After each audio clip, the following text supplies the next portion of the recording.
আপনাকে বলি যে আমার আব্বার উপর আমার এত কষ্ট ছিল একটা কারণে, যে আব্বা আমার হলে থাকতে দেয় নাই। আপনি জানেন যে ক্যাম্পাসের ডিবেট থেকে শুরু করে সবগুলো হলে হয় বেশি, এবং সেগুলো রাতে হয়।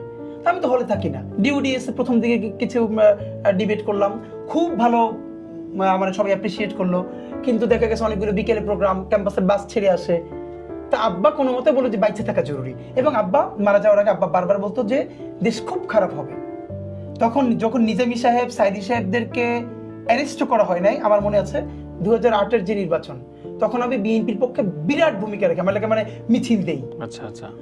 কিন্তু আব্বা বলতো একটু রয়েছো, কারণ তখনই লিডিং পর্যায়ে। হ্যাঁ, আমি এবং আমার মনে আছে যে আমার এলাকা থেকে বিভিন্ন গ্রামে গ্রামে যে জনসংযোগ হইতো আমাকে নিয়ে যেত দুইটা কারণে।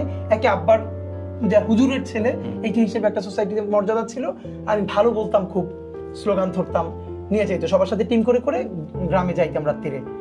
তো আব্বা বলতো যে এতই করা যাবে না, কারণ অনেক কিছু করবে, এবং আব্বাই বলতো যে বিএনপিকে ক্ষমতা আসতে দেওয়া হবে না। আমি এখন ভাবি সেইটা কিভাবে রিড করছে। নিজামী সাহেব, সাইদি সাহেবদেরকে যখন গ্রেপ্তার করা হয় নাই, সে তখন বলছে যে চুপ করে থাকো, দেশে অনেক বড় কিছু করা লাগবে, এদের কাউরে বাঁচতে দেওয়া হবে না।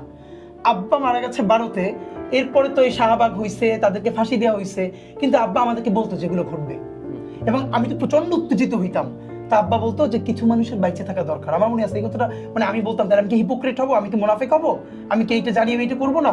তখন আব্বা বলতো যে কেউ থাকবে না একসময় কথা বলার, একটু চুপ করে থাকো, যতটা ধৈর্য নিয়ে থাকা যায়, এভাবে বলতেন। আমার মনে আছে যে একসময় প্রচন্ড শিবির নিধন শুরু হলো, যখন আমি অনার্স ফার্স্ট ইয়ারে পড়ি। আমার তখন বড় বড় চুল তো এলোমেলো। আমি গেছি কুয়াকাটা, আমার একটা ফ্রেন্ডের দোকান আছে, এমনিতেই বেড়াইতে। আমার ফ্রেন্ড দেখি কি আমার নিয়ে খুব বিব্রত হয়ে গেছে। কেন? মানে ওইখানকার ওর দোকানদাররা সবাই মনে করছে আমি এই পাঞ্জাবি পরি, হালকা দাড়ি, এলোমেলো চুল, আমি মনে হয় ঢাকা বিশ্ববিদ্যালয়ের বিরাট শিবিরের নেতা, এবং এখন পালাইতে ওর কাছে আসছি। এখন আমার বলতেও পারতেছে না, অথচ ও আমার অনেকদিন ধরে রিকোয়েস্ট করে যাওয়ার জন্য। আমার ক্যাম্পাস বন্ধ, আমি 2 দিন বেড়াইতে গেছি। মানে কি সামাজিক অবস্থা আপনি চিন্তা করেন।